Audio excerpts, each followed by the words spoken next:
Red Bull évoque le moment décisif de son histoire, la signature de Newey. Ah oui, le fameux consultant, Adrian Newey évidemment. Red Bull a rejoint la F1 en 2005 en tant qu'équipe, lorsque l'entreprise de boissons énergisantes a racheté Jaguar sur le déclin. Après des débuts solides au cours desquels David Coulthard a terminé 4ème lors de la manche d'ouverture de la saison, l'équipe est progressivement rentrée dans le rang.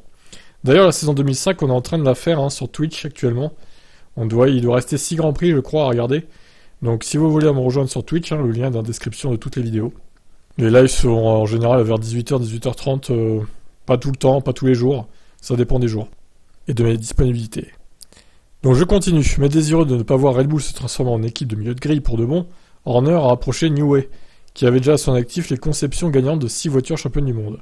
Ce dont j'avais vraiment besoin, c'est d'une direction technique et je me suis dit que j'allais approcher le meilleur. C'était Newey à l'époque. Et d'ailleurs, ça l'est toujours, je pense. Newey, il est balèze quand même.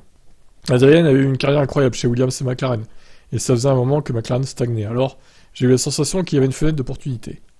Je me suis assuré de rencontrer Adrian et d'établir une relation de confiance avec lui et son épouse d'alors. Et son épouse ?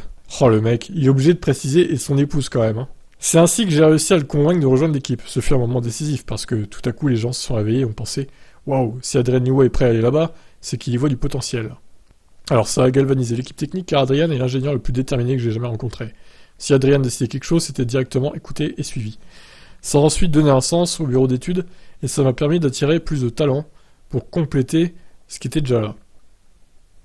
De nombreuses équipes de F1 modernes prétendent appliquer une culture de non-blâme au sein de leur fonctionnement, Red Bull compris. Mais Horner a révélé que c'était aux antipodes de l'atmosphère qu'il avait découverte le premier jour au sein de l'ancienne équipe Jaguar.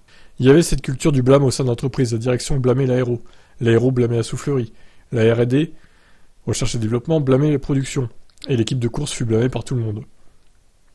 Il n'y avait pas de sens de la responsabilité collective, il a fallu démêler tout ça et trouver des solutions efficaces. La base de l'équipe n'a pas vraiment changé par rapport à ce qui était sous-performant chez Jaguar, mais nous avons mis en place un leadership clair au sein de structures établies, et nous avons inculqué une nouvelle culture. Voilà.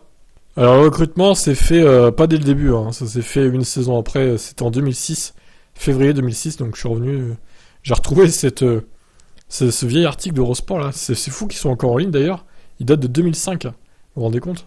8 novembre 2005. Et à l'époque, du coup, il était arrivé trop tard pour la RB2, comme ils disent à la fin. Là. Nous commencerons à voir en 2007 le véritable impact du recrutement d'Adrian. La pression au sein d'une écurie de Formule 1 de premier rang est immense, et nous savions que depuis un certain temps qu'Adrian était à la recherche d'un nouveau défi, dans une écurie plus petite. Magnifique. Voilà pour ce point Red Bull avec Newey. Vous en pensez quoi ? Ciao.